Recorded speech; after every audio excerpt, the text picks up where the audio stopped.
কষ্ট কই মুকার কাছে প্রবাস জীবন এত কষ্ট বুঝি না আগে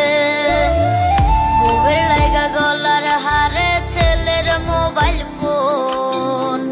ভাই বোনের যত চাওয়া করব যে পূরণ সুখের লাগা ছাড়লাম রে দেশে ছাড়লাম বাড়ি ঘর কপালে মোর জুটলো না সুখ সারা জনম ভর।